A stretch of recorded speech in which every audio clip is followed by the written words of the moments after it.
Hello, good evening, नमस्कार। कैसे आप सभी? उम्मीद करते हैं मस्त होंगे, स्वस्थ होंगे। तो एक बार फिर से स्वागत है आपका अपने इस परिवार में जिसका नाम है GK GS by Amit Pandey. खासा आज के विषय की जब बात की जाए तो आज के विषय को आधारित करते हुए जिस बिंदु से हम जुड़ने वाले हैं वो काफ़ी महत्वपूर्ण है। और आप भी जानते हैं कि राज्य स्पेशल परीक्षाओं को ही आधारित करते हुए हम कुछ एक महत्वपूर्ण संदर्भों के बारे में चर्चा करते हैं। तो आज के क्रम की शुरुआत यहीं से इसी बिंदु के साथ कि सरस्वती महाभागे विद्या कमलोचने विद्या रूपी विशालाक्षी विद्या देही नमोस्तुते। माँ वाग्देवी का सानिध्य इस तरीके से प्राप्त हो ताकि नित्य नई ऊंचाइयों को आप लोग अचीव करें, यही सदैव से हमारा आपके प्रति मानना होता है। और इसी क्रम के साथ आज की क्लास की शुरुआत भी करते हैं। चलिएगा, पहले प्रश्न के साथ जुड़ते हैं। पहला प्रश्न आपके सम्मुख रहा है, कुछ इस तरीके से जवाब दीजिएगा कि अगर कोई व्यक्ति जो लोकसभा का उम्मीदवार बनने की चाहत रखता है तो उस दशा में उसकी न्यूनतम उम्र सीमा क्या सुनिश्चित करी गई है।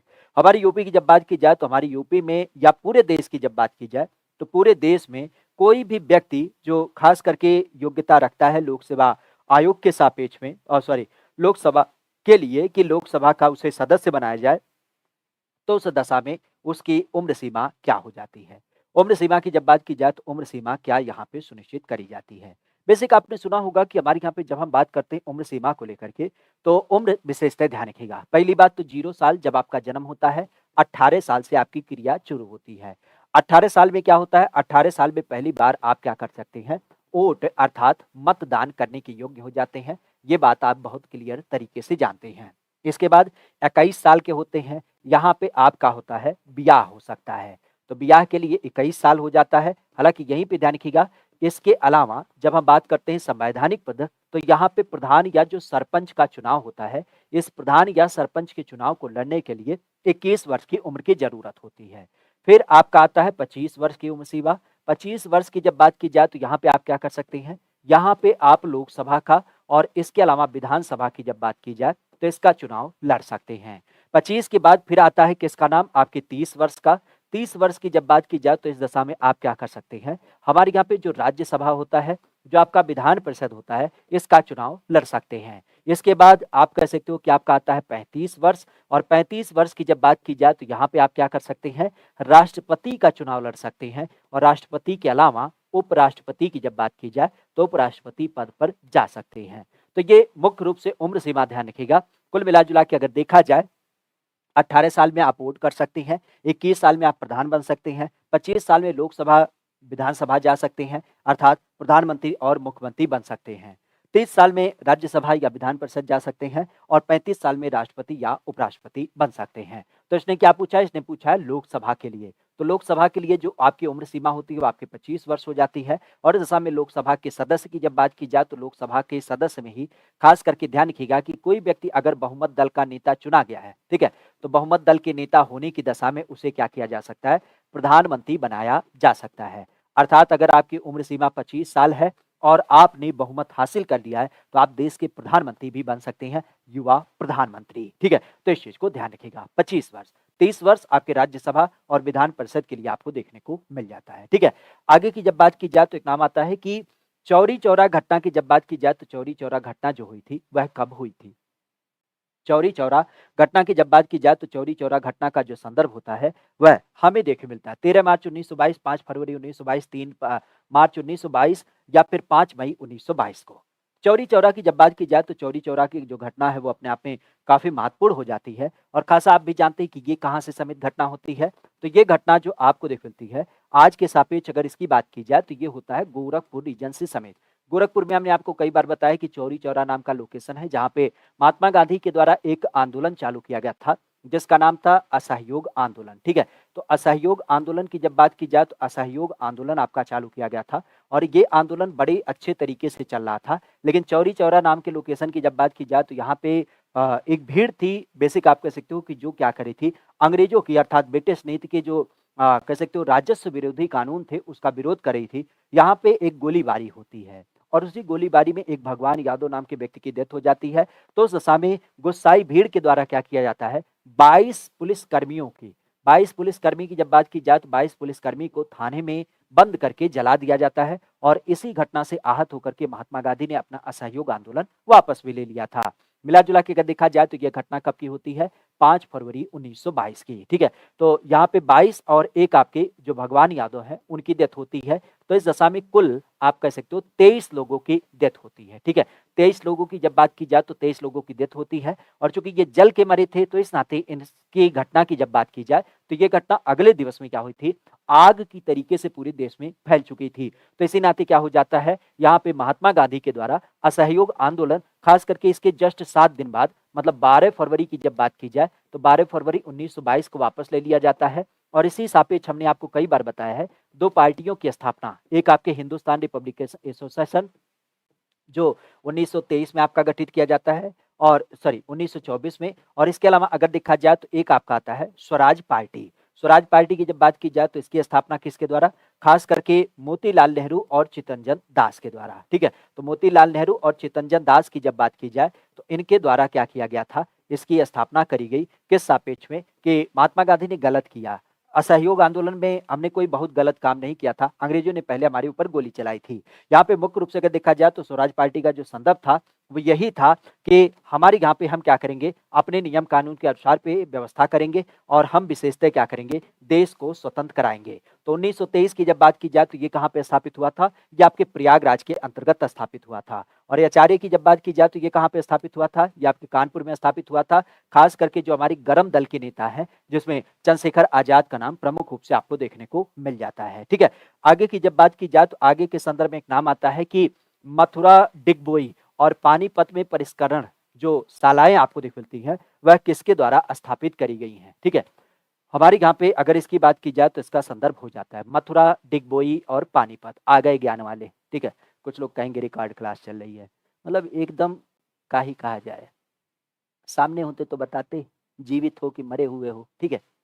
मतलब रिकॉर्ड क्लास चल रही है, कौन आधार पे बोले हो पहले ही तो बोल दो। लज्जा वज्जा है कुछ, शर्म हया है कुछ, कि एकदम घोर के पी चुके हो। आदमी पढ़ पढ़ के सुना रहा है, उसके बाद लाइव क्लास नहीं रिकॉर्ड क्लास चल रही है, तो कुछ भी। मथुरा डिगबोई पानीपत, अगर इसकी बात की जाए तो यहाँ पे क्या है, हमारे यहाँ पे आप भी जानते हैं यहाँ पे तेल शोधन शाला है, ठीक है। बेसिक आप कह सकते हो कि यहाँ पे क्या है, तेल शोधन शाला है। तेल शोधन शाला की जब बात की जाए तो मुख्य रूप से आप भी जानते हैं कि अगर हम यूपी की बात करें तो हमारे यूपी में क्या होता है, मथुरा, ठीक है। तो मथुरा में खास ध्यान रखिएगा एकमात्र आपका स्थित है, ठीक है। एकमात्र की जब बात की जाए तो एकमात्र कहाँ पे है, मथुरा में है। इवन डिगबोई की जब बात की जाए तो ये आपके असम क्षेत्र में पड़ता है। और यहाँ पे मुख्य रूप से अगर देखा जाए तो डिगबोई का असम जो होता है वो आप भी जानते हैं कि ये देश का पहला जो तेल का कुआं खोला गया था वो आपका यहीं पे खोला गया था, ठीक है। पानीपत की जब बात की जाए तो पानीपत में भी आपका क्या है, एक तेल शोधनशाला हो जाता है। मिला जुला के अगर देखा जाए तो यहाँ पे क्या हो जाता है, ये जो संस्थान आपके स्थापित किए गए हैं वो किसके द्वारा स्थापित किए गए हैं, तो मथुरा के बारे में हमने आपको कई बार बताया है, आईओसी। आईओसी मतलब क्या, Indian oil corporation. Indian oil corporation की जब बात की जाए तो इंडियन ऑयल कारपोरेशन के द्वारा क्या होता है, इसको संचालित किया जाता है। एक चीज और ध्यान रखिएगा, ये जो इंडियन ऑयल कारपोरेशन के माध्यम से मथुरा का तेल प्रसंस्करणशाला है, अगर इसकी बात की जाए तो इसके माध्यम से हमने आपको कई बार बताया है, एक गैस निकलती है जिसको हम बोलते हैं सल्फर, ठीक है। तो सल्फर नाम की गैस निकलती है, क्योंकि आप भी जानते हैं जब इसको तेल का प्रसंस्करण किया जाता है तो ये गैस जो होती है वो हवा के धूल कणों में बहते बहते आगरा तक पहुंच जाती है। और आगरा की जब बात की जाए तो आगरा में क्या है, आगरा में आपका ताजमहल पड़ता है। ताजमहल बेसिक आप कह सकते हो कि शुद्ध संगमरमर मतलब कार्बन का स्वरूप है। और संगमरमर के साथ जब ये सल्फर गैस मिलती है तो क्या बना देता है, संगमरमर के साथ ये मिलकर के सल्फर डाइऑक्साइड बना देता है। और जो साथ ही आगरा की जब बात की जाए तो आगरा के ताजमहल पे हम क्या एक नाम देते हैं, अम्ल बरसा नाम देते हैं। अम्ल वर्षा के कारण कई बार आपने सुना होगा कि ये ताजमहल का होता है पियरका मेघा हो जाता है, अर्थात इसका रंग जो होता है पीला कलर का हो जाता है। और इस दशा में अगर देखा जाए तो हमारी हाई कोर्ट के द्वारा कई बार इसके ऊपर क्या की जाती है, रोग वगैरह भी मतलब कह सकते हो लगाई जाती है। बेसिक अगर देखा जाए तो इसके अलावा एक चीज और ध्यान रखिएगा, चूंकि मथुरा की बात चली तो इसी मथुरा में हमारी यूपी का जो ग्रीन हाइड्रोजन प्लांट है, ग्रीन हाइड्रोजन प्लांट ये भी आपका यहाँ पे स्थापित किया गया है। वैसे ग्रीन हाइड्रोजन प्लांट के अलावा यहीं पे ध्यान रखिएगा, अभी आपने सुना होगा जब हम बात करते हैं पारदर्शी सिलेंडर के बारे में, तो पिछले दिनों में आपको कई बार बताया है कि पारदर्शी जो गैस सिलेंडर होता है वह भी आपको यहाँ से लॉन्च किया गया था। बेसिक जिसका मतलब क्या था, जिसका मतलब ये था कि जो गैस सिलेंडर होते हैं उसमें हमें गैस के बारे में पता नहीं चलता कि रहा कि खत्म हो गया। तो जिस तरीके से पानी के बोतल को आप देखते हैं कि पानी की मात्रा उसमें है कि खत्म हो गई है और आप फ़ोन कर देते हैं वो पानी ले आता है, तो उसी तरीके से गैस सिलेंडर में भी आपको गैस की मात्रा दिखेगी कि कितना रहा, कितना खत्म हो चुका। तो पारदर्शी गैस आपका लॉन्च किया गया है। नाम आता है स्वच्छ भारत ग्रामीण की जब बात की जाए तो उसके अंतर्गत ग्रामीण क्षेत्रों में शौचालय बनाने के लिए, कहाँ पर? ग्रामीण क्षेत्रों में शौचालय बनाने के लिए सरकार ने 2014 में कितना करोड़ रुपया यहाँ पे अनाउंस किया था। अ, हालाँकि अगर इसकी बात की जाए तो 2014 की बात हो रही है। वैसे आप भी जानते हैं स्वच्छ भारत मिशन की जब बात की जाए, तो ये जो स्वच्छ भारत मिशन आपका अनाउंस किया गया था, ये कब अनाउंस हुआ था? तो आप भी जानते हैं 2 अक्टूबर 2014 को। हमें लगता है मोदी जी जब आए थे तो पहला काम इन्होंने यही किया था, स्वच्छ भारत मिशन आपका चालू किया था। जिसमें आप भी जानते हैं कि पूरे भारत को स्वच्छ करने की बात की गई थी। जहाँ पे आप भी जानते हैं कि मुख्य रूप से अगर देखा जाए तो ग्रामीण और शहरी 2 क्षेत्रों के लिए क्या किया गया? यह व्यवस्था आपके चालू करी गई। जहाँ पे ग्रामीण क्षेत्रों के बारे में हमने आपको पीछे बताया भी है कि जो आपका पेयजल मंत्रालय था, पेयजल और खास करके स्वच्छता मंत्रालय, उसको ये ज़िम्मेदारी दी गई थी। हालाँकि अब ये क्या हो गया है, अब ये हमारे यहाँ पे जल शक्ति मंत्रालय हो चुका है, ठीक है? तो जल शक्ति मंत्रालय की जब बात की जाए तो इसके पास ज़िम्मेदारी है और शहरी क्षेत्र की जब बात की जाए तो शहरी क्षेत्र वाली जो ज़िम्मेदारी है, वह किसके पास है? तो ये हो जाता है शहरी विकास मंत्रालय के पास, ठीक है? तो शहरी विकास मंत्रालय की जब बात की जाए तो शहरी विकास मंत्रालय के पास इसकी ज़िम्मेदारी होती है कि किस तरीके से हम कस्बे वगैरह को साफ-सुथरा रखेंगे। अब यहाँ पे अगर देखा जाए तो यहाँ पे 2014 में कितना बजट अनाउंस किया गया था? तो उस टाइम पे जो बजट अनाउंस था, वो आपका था 685 करोड़। लेकिन अब की बार की जब बात की जाए तो ये भी ध्यान रखिएगा 2023-24 2023-24 की जब बात की जाए, जहाँ पे आपने सुना होगा निर्मला सीतारमण के बारे में। तो निर्मला सीतारमण की जब बात की जाए तो इनके द्वारा जो बजट अनाउंस किया गया है, पहले चरण में तो इसमें 5000 करोड़ रुपए आपके अनाउंस किया गया था। लेकिन इस बजट को फिर क्या किया गया 2000 करोड़ रुपए और ऐड कर दिया गया। तो इस दशा में अगर देखा जाए तो अब इसका जो ओवरऑल बजट आपका अनाउंस किया गया है, वह कितना अनाउंस किया गया है? तो 7912 करोड़ रुपया। कितना? 7912 करोड़ रुपए की जब बात की जाए तो 7912 करोड़ रुपए आपका स्वच्छ भारत मिशन के अंतर्गत अनाउंस किया गया है। तो इस चीज को वर्तमान के लिए ध्यान रखिएगा, ठीक है? तो वर्तमान की जब बात की जाए तो इस वर्ष का जो बजट अनाउंस किया गया है स्वच्छ भारत मिशन के लिए, खास करके अगर उसकी बात की जाए तो वह कितना होता है? 7912 हो जाता है, ठीक है? आगे की जब बात की जाए तो एक नाम ध्यान रखिएगा किसके रूप में? खास करके भारत की जनगणना 2011। भारत की जनगणना 2011 की जब बात की जाए तो प्रति वर्ग किलोमीटर जनसंख्या का जो जनघनत्व आपको देख मिलता है, वह क्या हो जाती है? हमने आपको कई बार बताया कि आज वर्तमान की जब बात की जाए तो आज वर्तमान में कुल मिला-जुला के जब हम 1 किलोमीटर की बात करते हैं, तो 1 किलोमीटर आप पूरब जाते हैं, 1 किलोमीटर आप पश्चिम जाते हैं, तो आप जाते हैं तो आपसे बड़ा बेवकूफ़ कोई नहीं है। क्यों जाते हैं? आप एक जगह खड़ा रहे ना, तभी आपको पता चल जाएगा जनसंख्या का जनघनत्व। क्यों? क्योंकि 1 किलोमीटर लंबाई, 1 किलोमीटर चौड़ाई और इस दशा में यहाँ पे जितने लोग आपके निवास करते हैं, वही क्या हो जाते हैं? उस एरिया में रहने वाले पार्टिकुलर कह सकते हो एक डेंसिटी हो जाती है जिसको हम जनसंख्या का घनत्व कहते हैं। वर्तमान अगर देखा जाए तो हमारे यूपी में कितना घनत्व होता है? तो पहली बात तो ये ध्यान रखिएगा सबसे ज़्यादा लोग कहाँ पे रहते हैं? तो वर्तमान में अगर हम सर्वाधिक की बात करें तो सर्वाधिक लोग जो रहते हैं वो आपके रहते हैं गाजियाबाद में, ठीक है? गाजियाबाद की जब बात की जाए तो गाजियाबाद में कितने लोग रहते हैं? 3971 लोग आपके गाजियाबाद में सबसे ज़्यादा रहते हैं। दूसरी बात आती है सबसे कम कहाँ पे रहते हैं? तो ये भी ध्यान रखिएगा सबसे कम की जब बात की जाए तो सबसे कम जो रहते हैं वह आपके रहते हैं ललितपुर में। ललितपुर जिले की जब बात की जाए तो ललितपुर जिले का नाम ध्यान रखिएगा जहाँ पे करीब-करीब 242 लोग क्या करते हैं? आपके औसत निवास करते हैं। तो सबसे ज़्यादा गाज़ियाबाद में लोग रहते हैं चूँकि आप भी जानते हैं शहरी क्षेत्र हो जाता है और इसके अलावा अगर देखा जाए तो सबसे कम जो होते हैं वो ललितपुर होते हैं 242 लोग रहते हैं। अब यहाँ पे मुख्य रूप से बात की जाती है कि जनसंख्या में जो जनघनत्व है, अगर इसकी बात की जाए तो औसत कितना है? तो आज यूपी के बारे में आपने सदैव सुना होगा कि 829 लोग जो हैं वो 2011 की जनगणना के अनुसार, ठीक है? तो 2011 की जब बात की जाए तो 2011 की जनगणना के अनुसार 829 लोग रहते हैं हमारे यूपी में। अच्छा भारत की अगर बात की जाए तो भारत में कितने होते हैं? तो भारत में आपने सुना होगा कितना? 343 की जब बात की जाए तो ये संख्या आपको देखने को मिल जाती है। खैर, यहाँ पे अगर देखा जाए तो एक क्वेश्चन है कि राष्ट्रीय ग्रामीण पेयजल कार्यक्रम के अंतर्गत 2022 तक की जब बात की जाए तो 2022 तक देश के हर ग्रामीण व्यक्ति को उसके घरेलू परिसर में, उसके घरों तक क्षैतिज या ऊर्ध्वाधर दिशा में 50 मीटर की दूरी पर कम से कम कितने लीटर प्रति व्यक्ति प्रतिदिन पेयजल उपलब्ध होना चाहिए?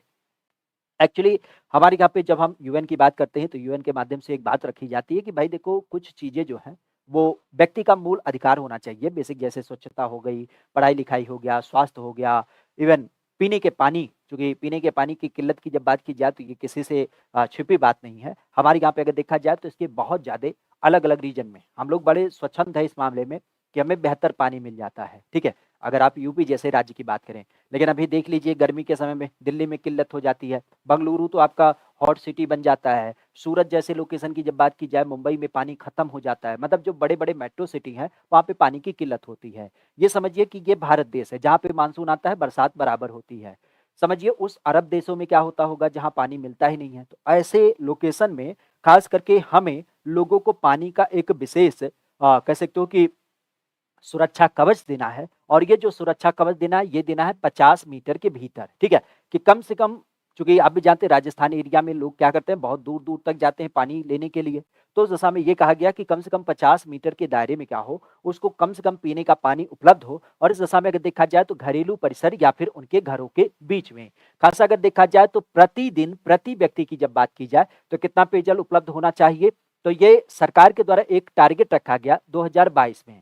और 2022 तक का इन्होंने लक्ष्य रखा था। यहाँ पे जो पीने के पानी की बात की गई थी, वो किया गया था कि कम से कम 70 लीटर व्यक्ति का क्या होना चाहिए, उपलब्ध होना चाहिए। 70 लीटर की जब बात की जाए तो 70 लीटर आपके व्यक्ति को यहाँ पे उपलब्ध होना चाहिए। हालाँकि इसी सापेक्ष अभी आपने सुना होगा हमारी सरकार की जब बात की जाए, तो हमारी सरकार के द्वारा खास करके वर्तमान जो सरकार है, 2019 में एक जल जीवन मिशन की शुरुआत करी गई थी। और जल जीवन मिशन की जब बात की जाए तो उसके अंतर्गत हर घर नल योजना की भी शुरुआत की गई और हर घर नल योजना का एक ही मानक है कि हमें लोगों को क्या करना है, पीने का पानी उपलब्ध कराना है। हालांकि इसका जो टारगेट रखा गया था वो क्या था, 2024 कि 2024 तक हमारे जितने भी अलग-अलग लोकेशन हैं, उनको हमें क्या करना है, यहाँ पे पूरी तरीके से पानी वगैरह उपलब्ध करा देना है। वैसे पानी की जब बात की जाए तो आरओ प्लांट के माध्यम से पानी देने वाला आप भी जानते हैं, हमारा भरतौल गाँव जो है, खास करके जब हम बात करते हैं बरेली का, तो यह आपके देखने को मिल जाता है।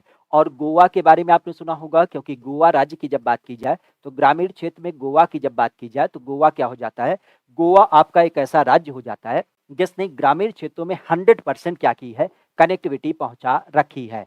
अभी आपको पिछले दिनों हमने बताया था बांदा को क्या हुआ है, बांदा जिले की जब बात की जाए तो बांदा जिले को उत्तर भारत का खास करके जो जल पुरस्कार होता है, पांचवा जल पुरस्कार, तो पांचवा जल पुरस्कार उत्तर प्रदेश के सापेक्ष में क्या हुआ है, यह आपका प्राप्त हुआ है। इवन जल पुरस्कार की जब बात की जाए तो उसमें टॉप कैटेगरी में कौन सा राज्य शामिल हुआ था, तो वह शामिल हुआ था उड़ीसा। और उड़ीसा के अलावा अगर हम दूसरी की बात करें तो यूपी आपका राज्य शामिल था।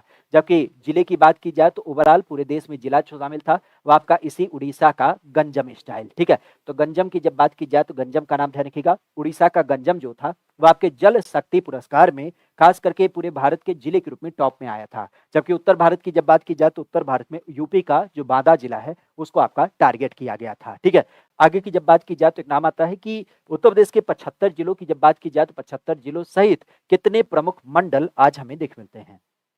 ओवरऑल यूपी की जब बात की जाए तो यूपी के मंडल के बारे में यहाँ पे चर्चा की जा रही है कि यूपी में कितने मंडल आपको दिख मिलते हैं। देखिए, यूपी की जब बात की जाए तो यूपी तो आप भी जानते हैं, यूपी नाम का एक राज्य है। इस राज्य की जब बात की जाए तो इस राज्य को हमने डिवाइड कर रखा है प्रशासन के दृष्टिकोण से। तो आप भी जानते हैं कुल 18 आपके मंडल हो जाते हैं या फिर आपके 18 आपके संभाग या जिसको हम डिवीजन नाम देते हैं। मंडल के बाद आपका आता है जिला का नाम। जिले की जब बात की जाए तो जिला कितना है, जिला या जनपद आपके 75 हो जाते हैं। जिले के बाद आपका नाम आता है तहसील का। तहसील की जब बात की जाए तो इनकी संख्या क्या होती है, 351 हो जाती है। तहसील के बाद आपकी संख्या आती है ब्लॉक की। ब्लॉक की जब बात की जाए तो इनकी संख्या क्या है, 826 है।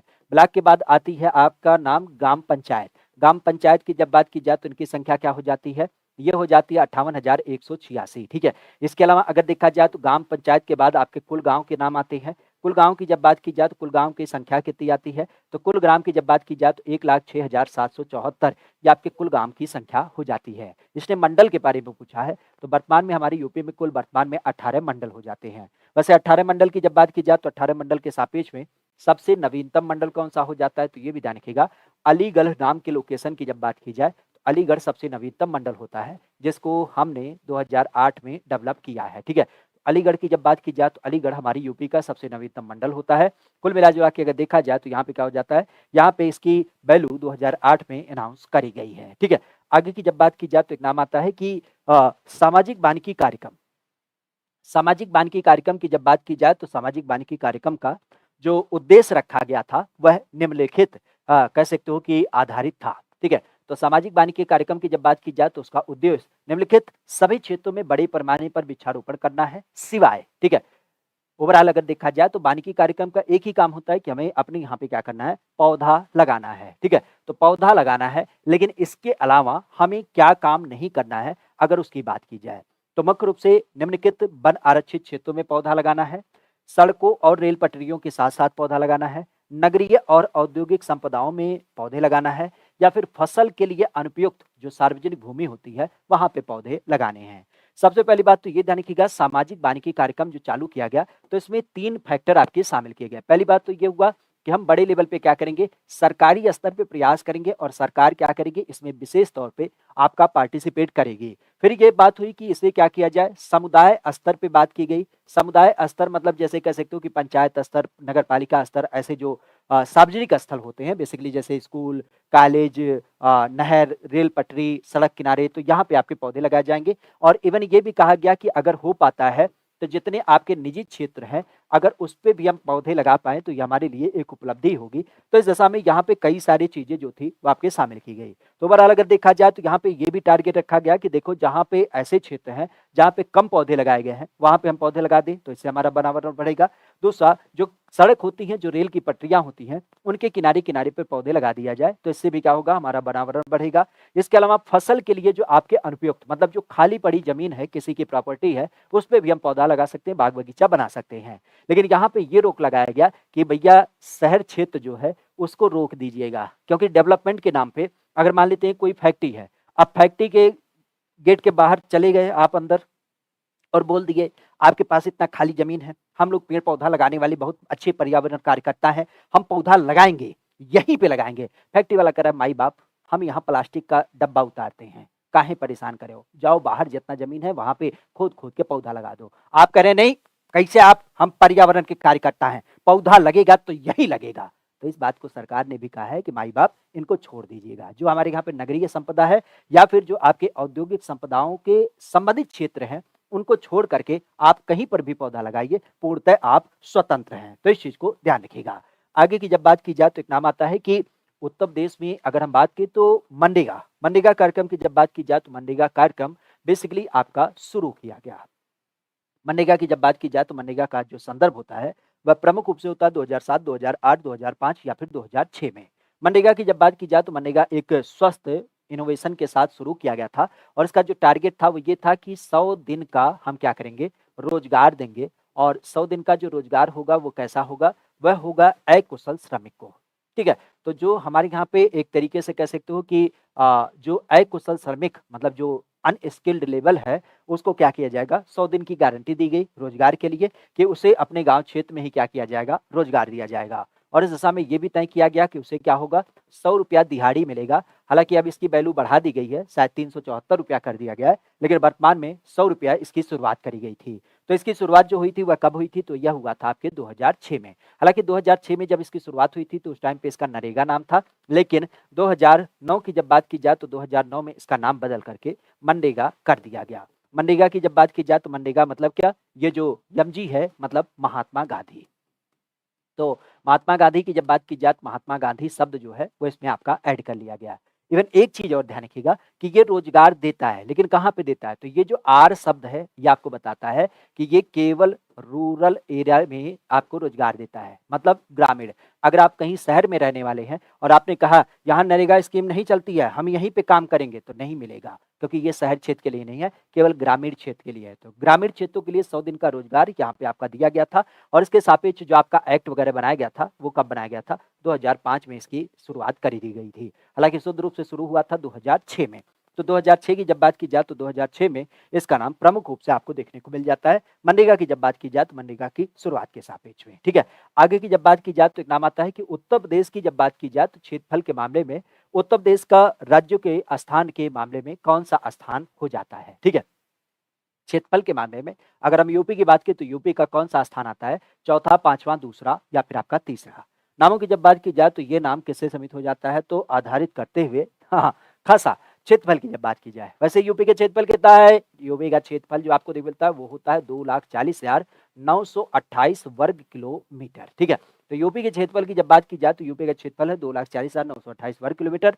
और इस क्षेत्रफल की जब बात की जाए तो पूरे देश के संदर्भ में ये वैल्यू कितना रखता है? तो देश का जो कुल क्षेत्रफल है, देश के कुल क्षेत्रफल में इसका जो परसेंटेज आता है वह आता है 7.33%। ठीक है, और इस लिहाज से अगर देखा जाए तो इसका जो स्थान आता है वह किस नंबर पे आता है?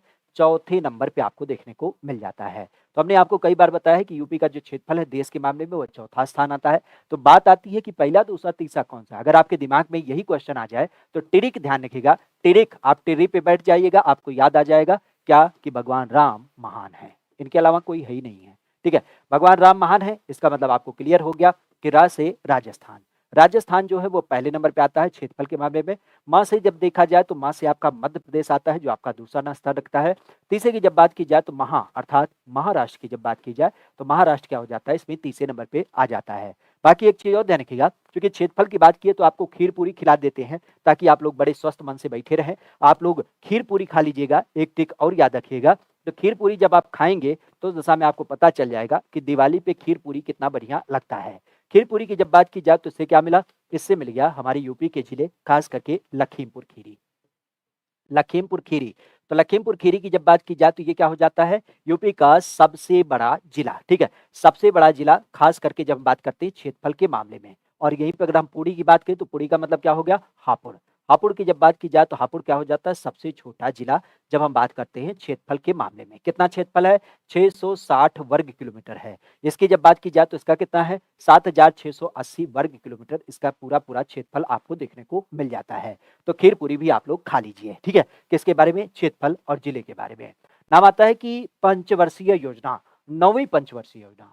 नौवीं पंचवर्षीय योजना की जब बात की जाए 1997 से लेकर के 2000 के बीच में जो आपकी चली थी। ग्रामीण क्षेत्रों में बीपीएल की जब बात की जाए तो बीपीएल के लिए हमारे यहाँ पे जो वार्षिक पारिवारिक आय का स्तर सुनिश्चित किया गया था वह आपको देखने को मिलता है। ये नौवीं पंचवर्षीय योजना के बारे में क्वेश्चन है, खास करके 1997 से 2002। वैसे आप भी जानते हैं कि जो पंचवर्षीय योजना थी वह अब हमारे यहाँ पे समाप्त कर दी गई है। ठीक है, पंचवर्षीय योजना की जब बात की जाए तो पंचवर्षीय योजना जो आपके 1951 में चालू हुई थी।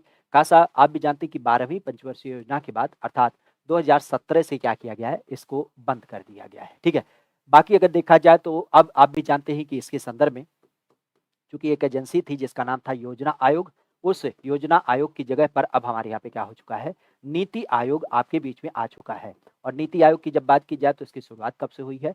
1 जनवरी 2015 की जब बात की जाए तो 2015 से इसकी स्थापना की गई, जिसका एक ही मानक है कि ये देश के लिए क्या करता है? एक थिंक टैंक का काम करता है।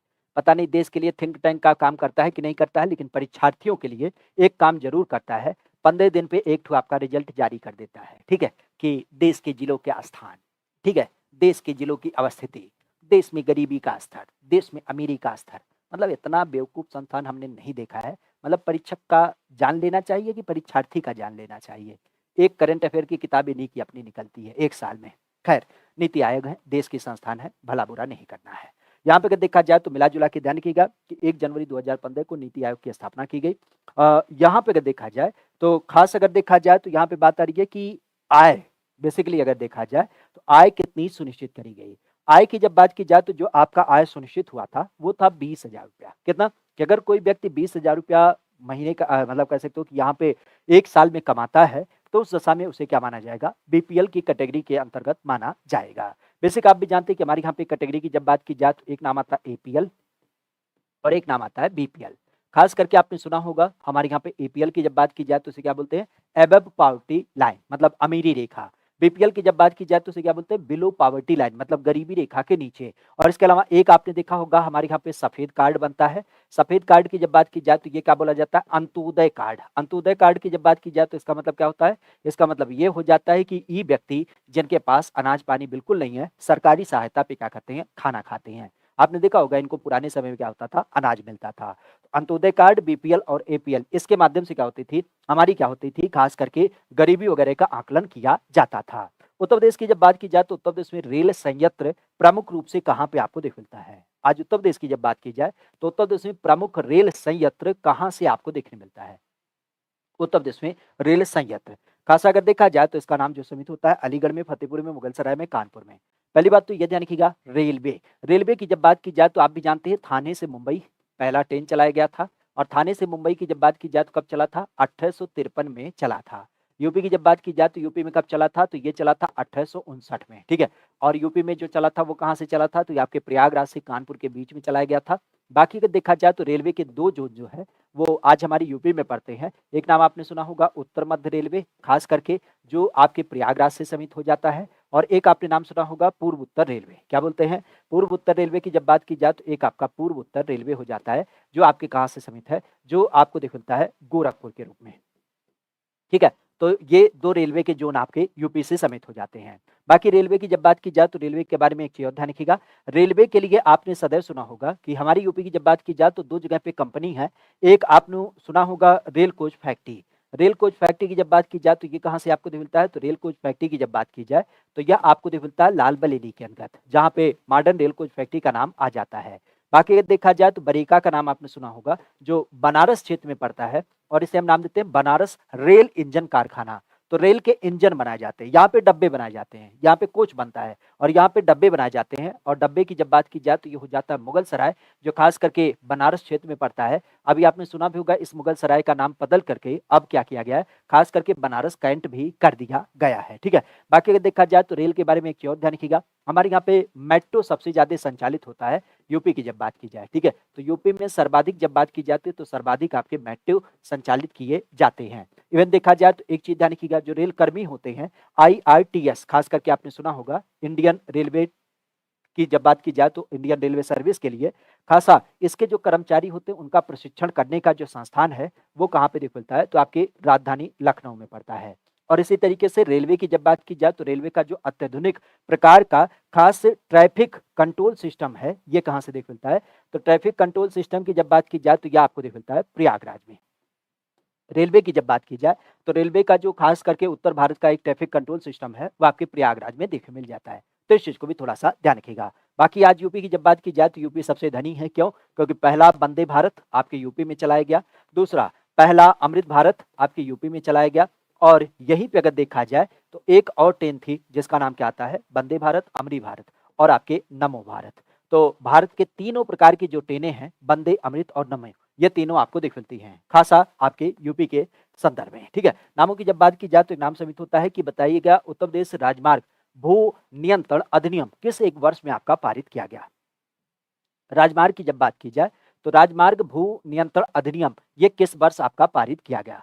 बेसिकली अगर देखा जाए तो यूपी के अंतर्गत जो राजमार्ग होते हैं, क्योंकि आप भी जानते हैं सड़क की जब बात की जाए तो सड़क को आधारित करते हुए ये जो सड़क आधारित करते हुए आपका अधिनियम होता है यह बेसिक आपके पारित किया गया, ठीक है।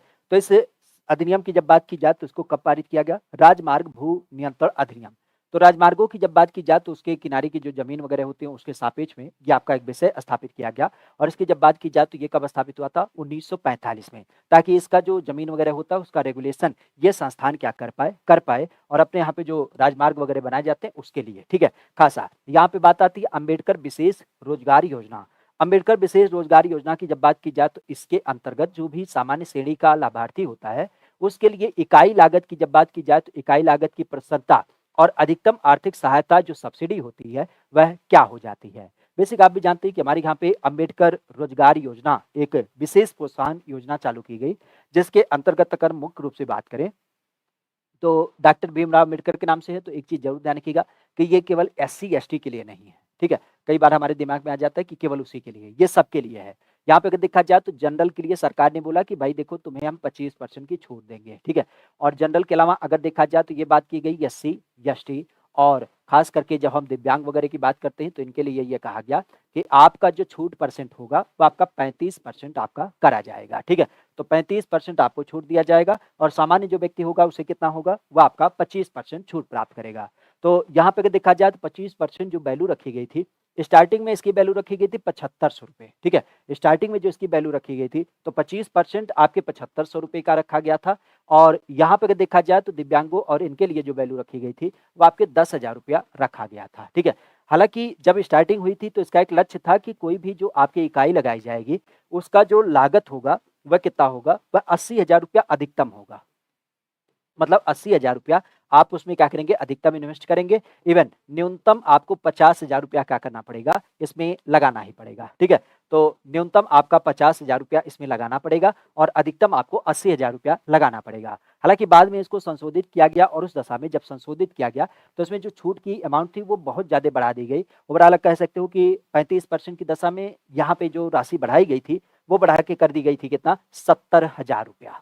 ठीक है, तो 70,000 रुपया आप कह सकते हो कि SC ST के लिए आपकी बढ़ा के कर दी गई थी 35%। ठीक है, और इसी तरीके से जनरल की जब बात की जाए तो जनरल के लिए ये आपका 25% बढ़ा करके खास करके आप कह सकते हो 50,000 रुपया कर दिया गया था। ठीक है, तो बाद में ये छूट अमाउंट आपका बढ़ा दिया गया था 50,000 रुपया 25% के सापेक्ष में और 70,000 35,000 के 35% के सापेक्ष आपका बढ़ा दिया गया था। लेकिन जब स्टार्ट हुआ था इनिशियल फेज में तो उस दशा में ये आपके टारगेट रखे गए थे कि 80,000 से 50,000 के बीच आपका लागत होगा।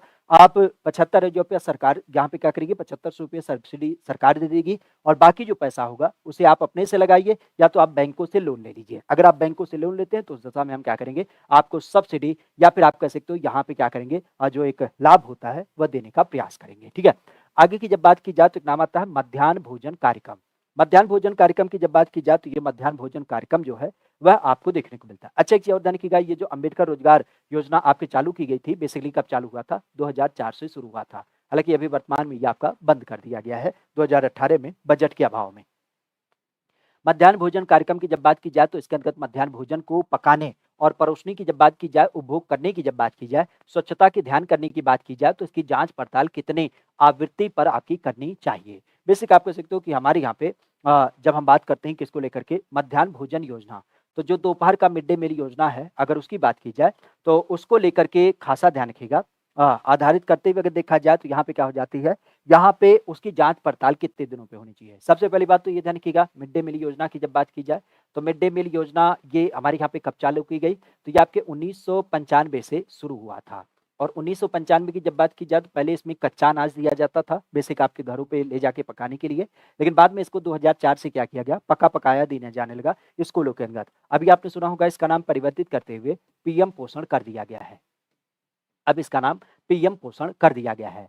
तो एक बात आती है कि जो आपके स्कूलों में दाई वगैरह खाना बनाती हैं उसकी जांच पड़ताल कैसी करनी चाहिए। तो यहाँ पे ये जो बात रखी गई है वो ये है कि आप इसको क्या करिए, रोज जाके चेक करिए। ये आपके बच्चों का अधिकार है कि क्या बच्चों को यहाँ पे रेगुलर शुद्ध साफ सुथरा खाना मिल रहा है या नहीं मिल रहा है, या फिर उसमें किसी प्रकार का कोई लेकिन है। तो उस दशा में दैनिक स्तर पर जाकर के क्या करिए, उसकी जांच पड़ताल करिए।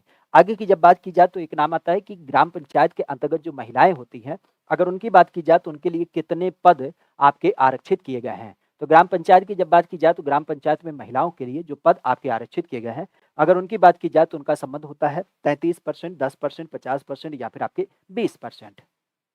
यूपी की जब बात की जाए तो यूपी के अंतर्गत, ठीक है, यूपी की जब बात की जाए तो यूपी में जो आपकी महिलाओं के लिए सीटों की आरक्षित संख्या होती है वह आपको देखने को मिल जाती है। ठीक है, खास अगर देखा जाए तो इसका संबंध क्या होता है तो आप भी जानते हैं कि हमारे यहाँ पे पहली बात तो यह ध्यान रखिएगा कि लोकसभा और विधानसभा अगर हम यहाँ पे बात करते हैं तो ऐसे सदन में हमारे यहाँ पे महिलाओं को किसी प्रकार का रिजर्वेशन नहीं प्राप्त है। ठीक है, तो महिला की जब बात की जाए तो महिला आरक्षण यहाँ पे बिल्कुल नहीं प्राप्त है। हालांकि अब इसके लिए क्या किया गया है, आप भी जानते हैं नारी बंधन अधिनियम आपका लाया गया है। ठीक है, तो नारी बंधन अधिनियम की जब बात की जाए तो ये नारी बंधन अधिनियम लाया गया है जिसका टारगेट है कि हमें क्या करना है, 33% सीटें महिलाओं के लिए रिजर्व कर देनी है, मतलब 1/3 सीटें।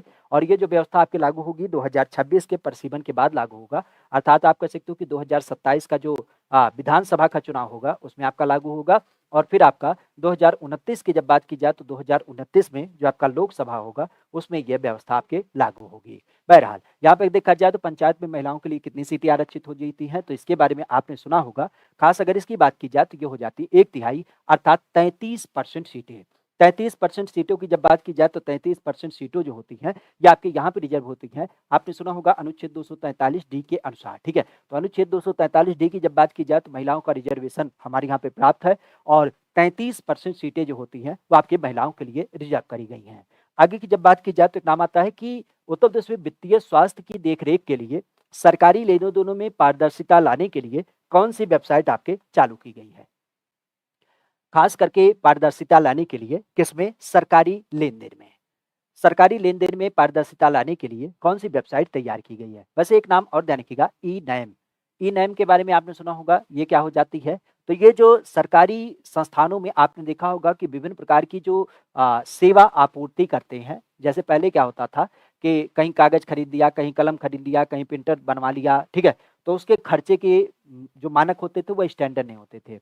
अब क्या होता है ई-नैम के ज़रिए इसको किया जाता है, तो उसमें पारदर्शिता आ गई है और इसके माध्यम से कोई भी व्यक्ति क्या कर सकता है, इसमें अप्लाई कर सकता है। हालाँकि ये ई-नैम जो व्यवस्था है वो केंद्र सरकार के द्वारा चालू की गई है। राज्य की जब बात की जाए तो राज्य में जो व्यवस्था चालू की गई है उसका क्या नाम होता है एनआईसी। एनआईसी का तो कोई मतलब नहीं है क्योंकि आप भी जानते हैं नेशनल इन्फॉर्मेशन सेंटर की जब बात की जाए तो ये तो एक सूचना सेंटर के रूप में जाना जाता है। अर्थशास्त्र का कोई मतलब नहीं है, सृष्टि का कोई मतलब नहीं है।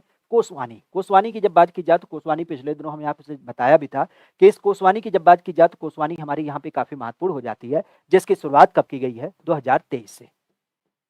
2023 की जब बात की जाए तो 2023 से हमारे यहाँ पे क्या हुई है, ये कोषवाणी की जब बात की जाए तो कोषवाणी की शुरुआत करी गई है। अच्छा, इसी से मिलता-जुलता एक नाम ध्यान रखिएगा लोकवाणी। लोकवाणी की जब बात की जाए तो लोकवाणी भी इससे मिलता-जुलता नाम होता है। ये लोकवाणी किसके लिए शामिल किया गया है? तो ये आपका शामिल किया गया है शिकायत के लिए, ठीक है? तो शिकायत की जब बात की जाए तो शिकायत के लिए यह लोकवाणी नाम की व्यवस्था चालू की गई है और इसकी जब बात की जाए तो इसकी शुरुआत कब हुई थी? 2004 से। 2004 की जब बात की जाए तो 2004 से ये आपके सीतापुर जिले से क्या हुआ था? चालू हुआ था। तो सीतापुर की जब बात की जाए तो सीतापुर से लोकवाणी चालू हुआ था। अच्छा, इसी संदर्भ में अगर देखा जाए तो एक नाम और आपने सुना होगा जन सुविधा केंद्र के बारे में। जन सुविधा केंद्र आप भी जानते हैं जिसको हम सहज जन सेवा केंद्र कहते हैं या सीएससी सेंटर के रूप में जानते हैं, जहाँ से आपका आधार कार्ड, एडमिट कार्ड, फार्म वगैरह भर लेते हैं। अगर उस सेंटर की बात की जाए तो ये सेंटर कब चालू किया गया? ये आपका शुरू किया गया था 2009 में। पहले चरण में इसकी शुरुआत जो हुई थी वो आपके झांसी से करी गई थी। तो नामों को जरूर ध्यान रखिएगा किसके बारे में, खास करके अगर देखा जाए तो लोकवाणी शिकायत के लिए हो जाती है, जन सुविधा केंद्र आपके झांसी से जो सहज सेवा केंद्र के रूप में जानी जाती है, कोषवाणी जो है वो आपके पारदर्शिता वगैरह लाने के लिए। इवन अगर यहीं पे बात की जाए तो एक आपको नाम ध्यान रखना चाहिए सुश्रुत। सुश्रुत की जब बात की जाए तो ये सुश्रुत भाई साहब कौन हो जाते हैं? तो सुश्रुत की जब बात की जाए तो सुश्रुत का नाम ध्यान रखिएगा, ये हमारे यहाँ पे जो मेडिकल क्षेत्र है, तो मेडिकल क्षेत्र की जब बात की जाए तो मेडिकल क्षेत्र में जो डिपार्टमेंटल अपडेट होता है कि कहाँ पे बेड है, कहाँ पे दवा है, कहाँ पे रक्त है, उन सब चीज़ों के बारे में जानकारी देने के लिए सुश्रुत एक अपनी ऑनलाइन जो साइट होती है वह आपका क्या किया गया है, इसमें आपका व्यवस्थित किया गया है। नाम आता है मध्य भारत की जब बात की जाए तो मध्य भारत में 1 बीघा जो होता है वह कितने हेक्टेयर के बराबर होता है? 1 बीघा। 1 बीघा की जब बात की जाए तो 1 बीघा कितने हेक्टेयर के बराबर होता है? खासा आपने सुना भी होगा कि आज हमारी यूपी की जब बात की जाए, तो यूपी जैसे क्षेत्रों में आपको बीघा नाम देखने को मिलता है। लेकिन आप हरियाणा में चले जाएँगे तो इसको क्या बोला जाता है? किल्ला बोला जाता है। हालाँकि ध्यान रखिएगा कि हमारे यहाँ पे एक नाम होता है पक्का बीघा का और पक्का बीघा की जब बात की जाए तो इसमें आपने सुना होगा, इसमें 20 कट्ठे की लंबाई आपको देखने को मिल जाती है या फिर जिसको हम क्या बोलते हैं 20 बिस्वा नाम देते हैं। इसके अलावा अगर देखा जाए तो एक नाम आता है जिसको हम कहते हैं कच्चा बीघा। कच्चा बीघा की जब बात की जाए तो इसमें आपने सुना भी होगा कि 16 कट्ठा या फिर 20 के अलावा 16 बिस्वा जो होता है वह इसकी लंबाई के अंतर्गत आपको देख मिलता है। अब यहाँ पे अगर देखा जाए तो इसको अगर हम हेक्टेयर में कन्वर्ट करें तो हेक्टेयर में इसकी वैल्यू क्या होती है? हेक्टेयर के सापेक्ष अगर देखा जाए तो इसकी जो वैल्यू हो जाती है वह आपको देख मिलती है कितना 0.2529 हेक्टेयर, 0.4425 हेक्टेयर, 0.2025 हेक्टेयर या फिर 0.3058 हेक्टेयर। कुल मिला-जुला के अगर देखा जाए तो बीघे के बारे में ज़रूर ध्यान रखिएगा कितना होता है 2529 कितना 2529 की जब बात की जाए तो 2529 हेक्टेयर यह वैल्यू आपकी जो हो जाती है बीघे के रूप में दिख मिलती है। इवन अगर हम इसको एकड़ में परिवर्तित करें 1 बीघा को एकड़ में परिवर्तित करें तो ये कितना आता है 0.625 एकड़, ठीक है? तो 0.625 एकड़ की जब बात की जाए तो 1 बीघे की वैल्यू जो होती है वह आपके क्या हो जाता है, यहाँ पे एकड़ के रूप में आपको दिख मिलता है 0.625 एकड़, ठीक है? 1 बीघे की जब बात की जाए, ठीक है? तो इस चीज़ को ध्यान रखिएगा। इवन अगर इसी को हम गज में परिवर्तित करें तो गज कितना हो जाएगा? तो ये हो जाएगा 1615, ठीक है? 1615 स्क्वायर गज की जब बात की जाए तो स्क्वायर गज जो होता है ये वैल्यू आपको दिख मिलती है किसके रूप में? गज के रूप में। तो 1615 स्क्वायर गज की जब बात की जाए तो 1 बीघा 1615 स्क्वायर गज के रूप में भी आपको देखने को मिल जाता है, ठीक है? नामों की जब बात की जाए तो कहा जा रहा है कौन सा शास्त्रीय नृत्य ऐसा है जिसका उद्भव आज हमारी यूपी से माना जाता है? हमारी यूपी की जब बात की जाए तो शास्त्रीय नृत्य। वैसे आप भी जानते हैं पूरे भारत की जब बात की जाए तो पूरे भारत में जो शास्त्रीय नृत्य होते हैं उनकी कुल संख्या होती है 8।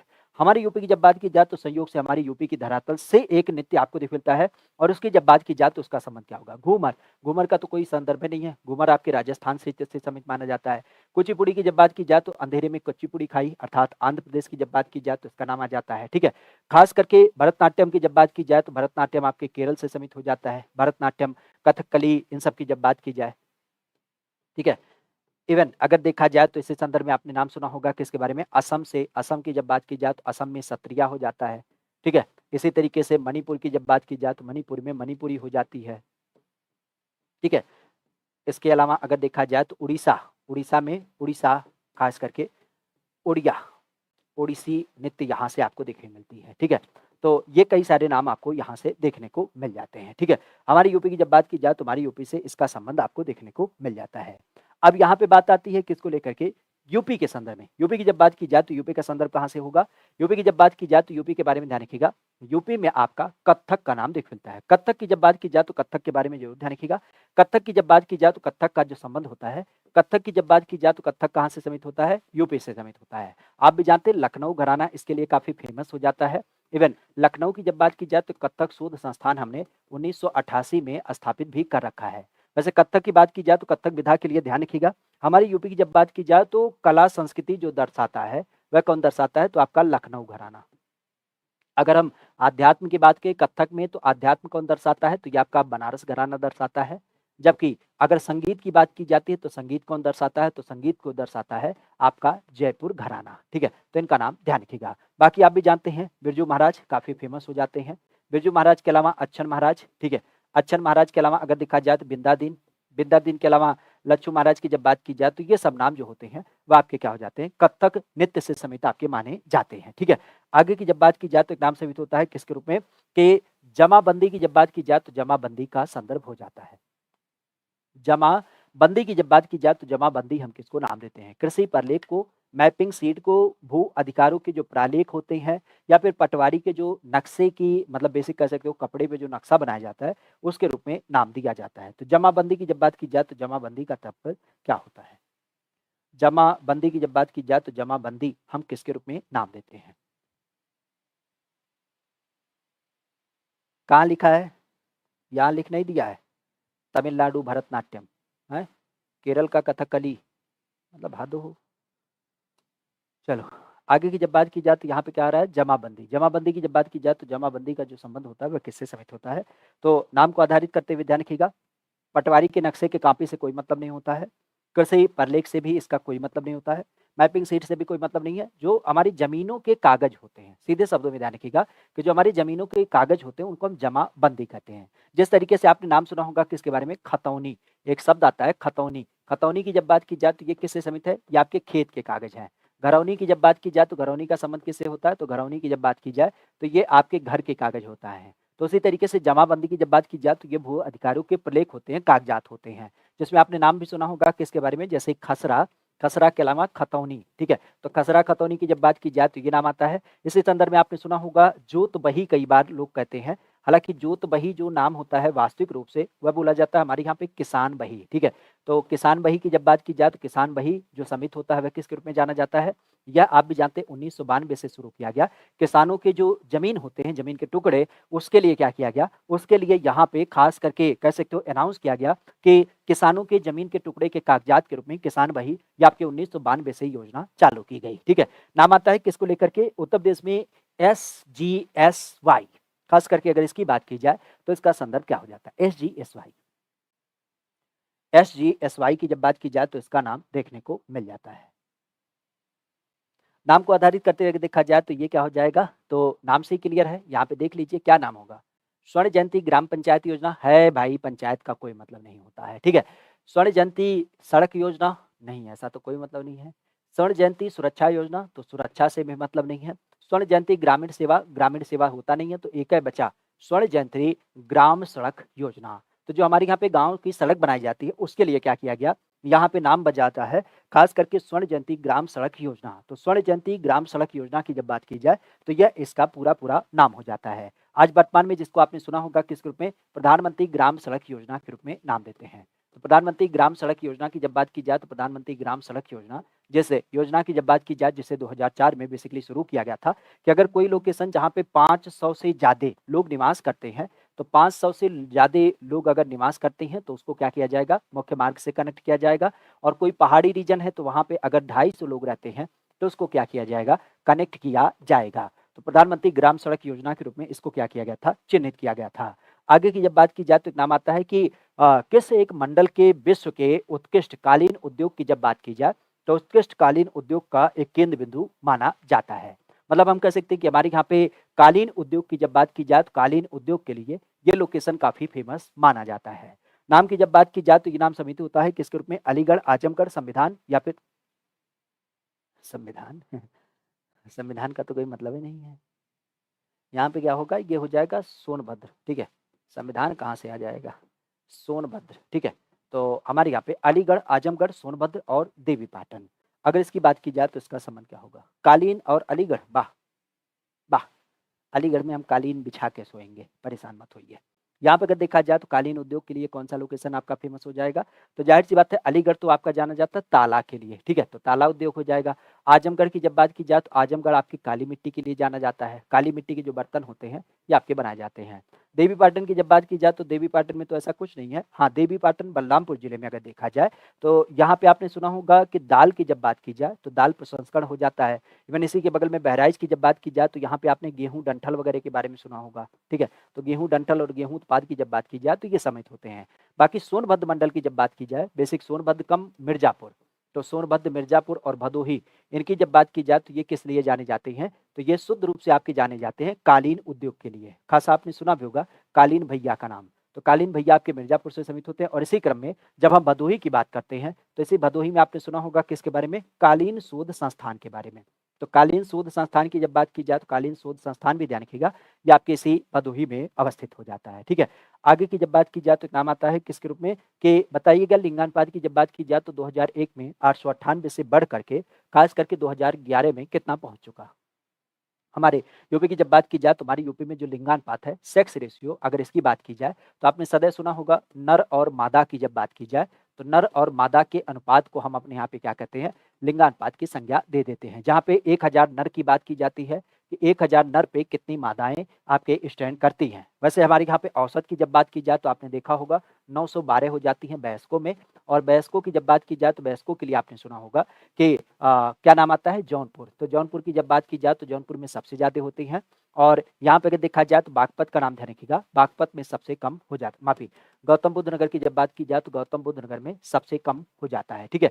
इसके अलावा अगर देखा जाए तो फिर लड़का लोगों में आपने सुना होगा 0 से 6 वर्ष के जो होते हैं उसमें जो लिंगानुपात है वो कितना है, वो आपका 902 हो जाता है। और इस दशा में अगर देखा जाए तो आपका बलरामपुर जो जिला है यहाँ पे सबसे ज़्यादा हो जाता है। और बलरामपुर के अलावा अगर देखा जाए तो आपका जो बागपत है यहाँ पे सबसे कम हो जाता है। बहरहाल अगर देखा जाए तो संख्या जो बढ़ी थी वो कितनी बढ़ी, तो आपकी 912 हो गई। और इस दशा में अगर देखा जाए तो 898 से लेकर के हमने 912 का जो सफर पूरा किया, इसमें कितना का ग्रोथ किया, तो ये भी ध्यान रखिएगा 14 अंक का, ठीक है।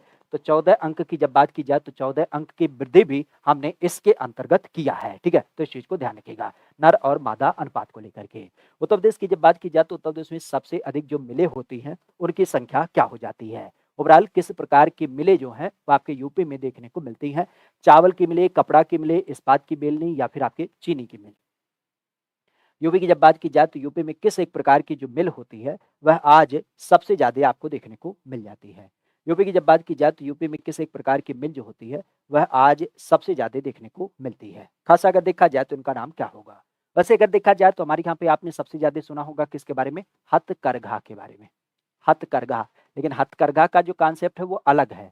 यहाँ पे कपड़ा की जब बात की जाए तो कपड़ा मिले मतलब आप कह सकते हो कि इसे पावर लूम की बात की जा रही है। तो हमारे यहाँ पे पावर लूम तो बहुत ज्यादा नहीं है, पावर लूम की संख्या तो सीमित है। हथकरघा की अगर बात करता तो हथकरघा हमारे यहाँ पे ज्यादा है। चावल मिल ये भी आप कह सकते हो कहीं 2-4 गांव 5 गांव में एक होता है, ठीक है। कपड़ा मिल, इस्पात मिल ये तो और भी कम है, कहीं एग्जैक्ट आप कह सकते हो कि जैसे मुजफ्फरनगर जिले की जब बात की जाए तो मुजफ्फरनगर जिले में आपको एक आपको मिलता है जिसको हम कहते हैं क्या, स्टील रोलिंग मिल।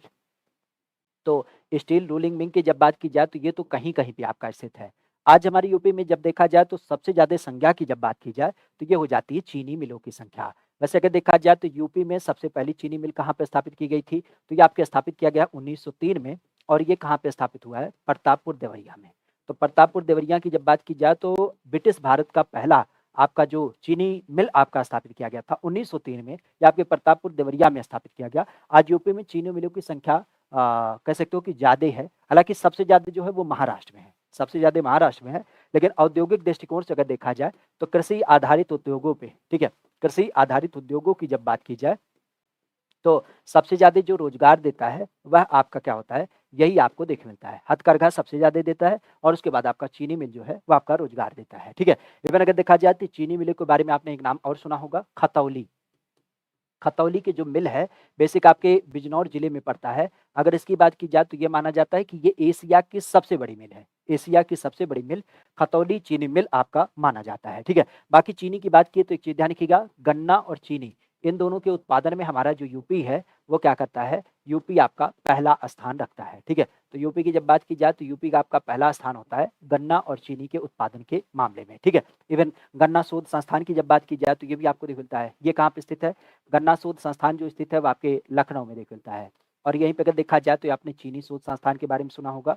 ये कहाँ से समित है? तो चीनी शोध संस्थान की जब बात की जाए तो ये आपके कानपुर की जब बात की जाए तो कानपुर में देखने को मिल जाता है। एक चीज़ ध्यान रखिएगा, गन्ना शोध परिषद, गन्ना शोध परिषद ये कहाँ से समित है? तो गन्ना शोध परिषद जो है वो आपके शाहजहाँपुर जिले से देखने को मिल जाता है। हमारे यहाँ पे गन्ने के बारे में आपने सुना होगा, यूपी की एक नकदी फसल के रूप में जानी जाती है और सरकार इसके लिए जो तय करती है उसको हम कहते हैं एफआरपी। जैसे फसलों की एमएसपी तय होती है उसी तरीके से गन्ने की एफआरपी तय करी जाती है। गुड़ उत्पाद के बारे में ध्यान रखिएगा, खास करके मुजफ्फरनगर जिला और मुजफ्फरनगर के अलावा खास जो फैजाबाद जिला है, ये 2 जिले जो हैं वो आपके गुड़ उत्पाद के लिए चिन्हित किए गए हैं। इवन अगर देखा जाए तो मुजफ्फरनगर के गुड़ को जीआई टैग मिल चुका है, फैजाबाद वाले गुड़ के जीआई टैग देने का प्रयास चल रहा है, ठीक है? आगे की जब बात की जाए तो एक नाम होता है कि बीपीएल सूची की जब बात की जाए तो बीपीएल सूची में जो व्यक्ति छूट गए हैं, खास करके ऐसे छूटे हुए परिवारों को लाभ पहुँचाने के लिए कौन-सी योजना हमारे यहाँ पे शुरू की गई? नाम आता है यहाँ पे अगर देखा जाए तो एक नाम समित होता है आपके समाजवादी पेंशन स्कीम, मुख्यमंत्री महामाया गरीब आर्थिक मदद योजना, समाजवादी आवास योजना, मुख्यमंत्री के अलावा प्रधानमंत्री रोजगार योजना। तो एक्चुअली आप भी जानते हैं कि हमारे यहाँ पे जो बीपीएल परिवार होते हैं, गरीब तबके के परिवार, तो हमारे यहाँ पे जो पेंशन है सामाजिक सहायता में, वो आप भी जानते हैं कि बुजुर्गों को दिया जाता है 60 वर्ष से ऊपर, विधवाओं को दिया जाता है, दिव्यांगों को दिया जाता है और किसी को नहीं दिया जाता है। लेकिन बीच में जब हमारे यहाँ पे एक बार समाजवादी सरकार आई थी, तो उस टाइम पे एक नई योजना उसने चालू किया था, समाजवादी पेंशन स्कीम। इस समाजवादी पेंशन स्कीम के अंदर जो बीपीएल परिवार के छूटे हुए लोग थे, जिनके पास अपना पक्का आवास नहीं है, खेती-बाड़ी नहीं है, ऐसे लोगों को चिन्हित किया गया और सरकार ने बोला, हम इनको क्या करेंगे, ₹500 महीना, कितना? ₹500 महीने की जब बात की जाए, ₹500 महीना अर्थात ₹6000 1 साल का देंगे, ठीक है? तो ₹6000 1 साल का देंगे, इसकी बात यहाँ पे करी गई थी, समाजवादी पेंशन योजना के अंतर्गत। हालाँकि इसकी जब बात की जाए तो इस योजना की शुरुआत कब हुई थी? तो ये हुआ था 2014 में। वर्तमान में अगर देखा जाए तो वर्तमान में इस योजना को टाटा बाय-बाय फिनिश कर दिया गया है। हालाँकि बार-बार अखिलेश बोलते रहते हैं कि जब हम आएँगे तो इस योजना को फिर से एक बार शुरू करेंगे। तो समाजवादी पेंशन योजना जहाँ पे ₹500 दिए जाते थे, अब उसको क्या किया गया? बैन कर दिया गया है, ठीक है? आगे की जब बात की जाए तो एक नाम आता है कि उत्तर प्रदेश राज्य की जब बात की जाए तो राज्य में एक अधीनस्थ न्यायिक सेवा के रूप में कार्य करता है। खास करके अगर उसकी बात की जाए तो चंदौली जिला न्यायालय, पीलीभीत जिला न्यायालय, बांदा जिला न्यायालय, इटावा जिला न्यायालय। कौन सा जिला न्यायालय है जो हमारे यहाँ पे खास अगर देखा जाए जो क्या करता है? अधीनस्थ न्यायिक सेवा के रूप में कार्य करता है। आपने सुना होगा न्यायालय के जो चरण होते हैं, आपने एक नाम सुना होगा जिसमें बोलते हैं सुप्रीम कोर्ट, ठीक है? तो सुप्रीम कोर्ट जो आपके देश के लिए हो जाता है। फिर राज्य की जब बात की जाए तो राज्य के लिए क्या होता है? राज्य के लिए आपने सुना होगा जिसको हम क्या बोलते हैं? अपने यहाँ पे हाई कोर्ट की संज्ञा देते हैं और हाई कोर्ट के बाद आपने सुना होगा किसके बारे में? सेशन कोर्ट या फिर जिसको हम क्या बोलते हैं? अधीनस्थ न्यायालय बोलते हैं और ये सामान्यतः आपके जिला स्तर पे आपके स्थापित होते हैं। सामान्यतः आपने सुना होगा अभी जो इलाहाबाद हाई कोर्ट की भर्ती आई हुई है, वो इसीलिए आई है। जिला कोर्टों में अर्थात अधीनस्थ न्यायालय में कंप्यूटर टाइपिस्ट की वैकेंसी निकाली गई थी। तो यहाँ पे अगर देखा जाए तो यहाँ पर किसका नाम आ जाएगा? इटावा जिला न्यायालय, ठीक है? इटावा जिला न्यायालय की जब बात की जाए तो इटावा जिला न्यायालय है, ये आपके क्या करता है? वर्तमान में अधीनस्थ न्यायिक सेवा के रूप में कार्य करता है, ठीक है? आगे की जब बात की जाए तो नाम आता है ब्रिटिश शासन के अंतर्गत जो भूमि का पंजीकरण करने वाला व्यक्ति हुआ करता था, वह आदमी को हम का नाम देते थे? भूमि का पंजीकरण कौन से अधिकारी के द्वारा ये काम किया जाता था? राज्यपाल, लिपिक, लेखपाल या फिर आपके काजी। वर्तमान में आपने सुना होगा पहले ये जो नाम हुआ करता था बेसिक आप कह सकते हो इसका नाम पटवारी था, लेकिन पटवारी की जब बात की जाए तो हमारे यहाँ पे आपने नाम सुना होगा किसके बारे में, ये जो चौधरी चरण सिंह थे, किसानों के नेता माने जाते हैं। तो चौधरी चरण सिंह की जब बात की जाए तो चौधरी चरण सिंह के द्वारा इनका नाम परिवर्तित कर दिया गया। और चौधरी चरण सिंह की जब बात की जाए तो इस नाम को परिवर्तित करते हुए अब क्या कर दिया गया, लेखपाल कर दिया गया है। तो लेखपाल की जब बात की जाए, लेखपाल, तो लेखपाल हमारे यहाँ पे क्या करते हैं, जमीनों के बारे में एक तरीके से कह सकते हो भूमि का पंजीकरण वगैरह करते हैं।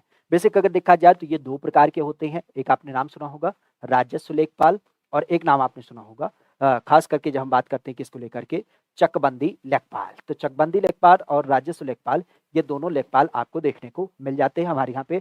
आने वाले समय में जो वैकेंसी है वो आपके राजस्व लेखपाल की आएगी, तो इस चीज को थोड़ा सा ध्यान रखिएगा, ठीक है। आगे की जब बात की जाए तो एक नाम आता है कि राज्यसभा के अंतर्गत कितनी सीटें ऐसी हैं जो खास करके आपके उत्तर प्रदेश से दिख मिलती हैं। राज्यसभा के अंतर्गत कितनी सीटें आपके उत्तर प्रदेश से देखने को मिलती हैं। राज्यसभा की कितने सीटें आपको यहाँ पे देखने को मिलती हैं, 62, 29, 40 या फिर 31।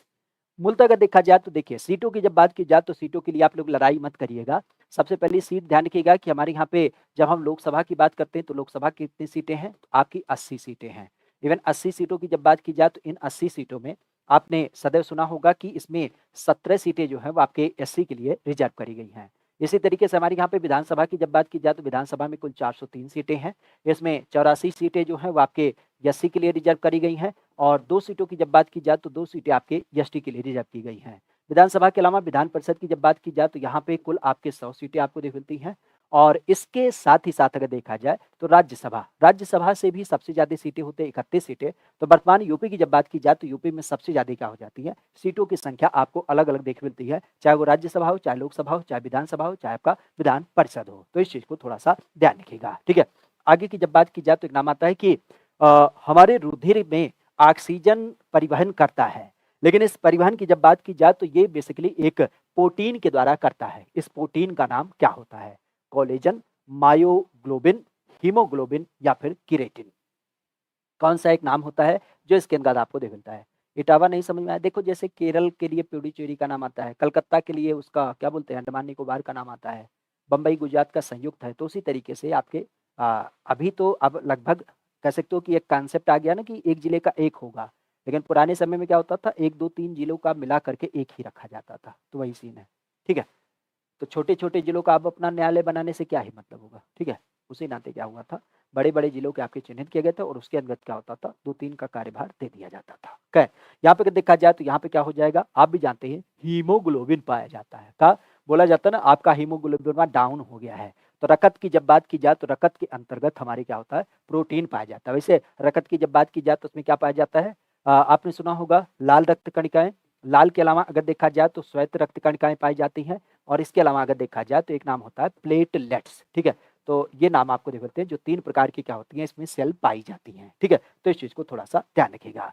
आगे की जब बात की जाए तो एक नाम होता है किसको लेकर के, कि अंतरराष्ट्रीय गमन या फिर माइग्रेशन की जब बात की जाए तो ये किससे समित माना जाता है, अंतरराष्ट्रीय मार्गेशन। एक चीज ध्यान रखिएगा, हमारे यहाँ पे आपने देखा होगा बहुत सारे लोग क्या करते हैं, गांव के रहने वाले हैं। गांव के लोग गांव के लोग कहाँ चले जाते हैं, गांव के लोग चले जाते हैं शहर क्षेत्र में। और शहर की जब बात की जाए तो शहर में किसके लिए जाते हैं, रोजगार के लिए। तो ऐसी व्यवस्था की जब बात की जाए तो ऐसी व्यवस्था को हम क्या बोलते हैं, प्रवासन। इवन कई बार आपने देखा होगा अस्थायी रूप से चले जाते हैं तो इनको हम क्या बोलते हैं, पलायन भी नाम दे देते हैं, कि ये गांव से शहर चले गए वहीं पे रहते हैं, तो इसको हम पलायन कहते हैं। प्रवासन का जो मतलब होता है एक संदर्भ में ये कह सकते हो कि ये जाते आते रहते हैं, ठीक है। तो ये इनका संदर्भ होता है। तो ये तो सामान्य अवस्था की बात हो गई कि गांव से शहर, या फिर आप एक तरीके से कह सकते हो एक राज्य से दूसरे राज्य, ठीक है। तो एक राज्य से दूसरे राज्य भी आप इसमें देख सकते हैं कि जैसे मान लेते हैं कि हम दिल्ली के रहने वाले हैं, चले गए मुंबई, हम चले गए गोवा, तो इस तरीके से राज्य के बीच में भी ये आपको देख मिलता है। लेकिन यहाँ पे एक शब्द इसने जोड़ा है कि अंतरराष्ट्रीय। अंतरराष्ट्रीय का मतलब क्या हो गया, कि अंतरराष्ट्रीय मतलब देश लेवल की बात हो गई। तो यहाँ पे अगर देखा जाए तो यहाँ पे क्या होगा, देशों के बीच हो जाएगा। जैसे इंडिया वाले कहाँ चले गए, दुबई चले गए, तो दुबई वहां पे तेल का जो कुआं होता है वहां से पानी निकालते हैं, तो ये हो जाएगा देशों के बीच में जो आपका कह सकते हो कि प्रवासन होता है, खास करके उसे हम अंतरराष्ट्रीय गमन कहते हैं, माइग्रेशन कहते हैं। और इसी के लिए आपने देखा होगा कि जो वीजा वगैरह लिया जाता है वो आपको दिख मिलता है। अगर देश के लोगों की बात की जाए तो उसमें क्या हो जाएगा, प्रवासन या फिर पलायन होगा, जो आपके देश में ही आपको देखने को मिल जाता है, ठीक है। आगे की जब बात की जाए तो नाम आता है कि निम्नलिखित में से कौन कैबिनेट स्तर का होता है। कैबिनेट स्तर की जब बात की जाए तो कौन सा एक ऐसा व्यक्ति है जिसको हम कैबिनेट स्तर का दर्जा देते हैं? मिला-जुला के देखा जाए तो विपक्ष का नेता, भारतीय रिजर्व बैंक का गवर्नर, नियंत्रक लेखा बने परिषद, महान्यायवादी, कौन सा यहाँ पे नाम आ जाता है? देखिए, सबसे पहली बात अगर देखी जाए तो हमारे यहाँ पे चूँकि कैबिनेट की बात की गई है, तो कैबिनेट की जब बात की जाए, तो कैबिनेट जो शामिल होती है, आप भी जानते हैं, कैबिनेट की अगर बात की जाए तो कैबिनेट किससे शामिल होती है? तो आप भी जानते हैं कि जब चुनाव होता है, तो इसी चुनाव के संदर्भ में खास करके जिस एक पार्टी को बहुमत प्राप्त होता है, तो वही बहुमत क्या करती है? बहुमत अपनी सरकार बनाती है। और जब सरकार बनाती है तो इस दशा में क्या होता है? बहुमत दल का जो नेता होता है, वह क्या हो जाता है? वह आपका प्रधानमंत्री बनता है और प्रधानमंत्री या आप कह सकते हो कि राज्यों के लिए आपका मुख्यमंत्री हो जाता है। और इस दशा में अगर देखा जाए तो यहाँ पे प्रधानमंत्री के अलावा इसी के सलाह पे खास करके कैबिनेट बनाई जाती है। और इस कैबिनेट की जब बात की जाए तो इस कैबिनेट में प्रधानमंत्री भी शामिल होता है, लेकिन इसमें 3 प्रकार के मंत्री होते हैं, खास करके जिसको हम मंत्रिमंडल नाम देते हैं।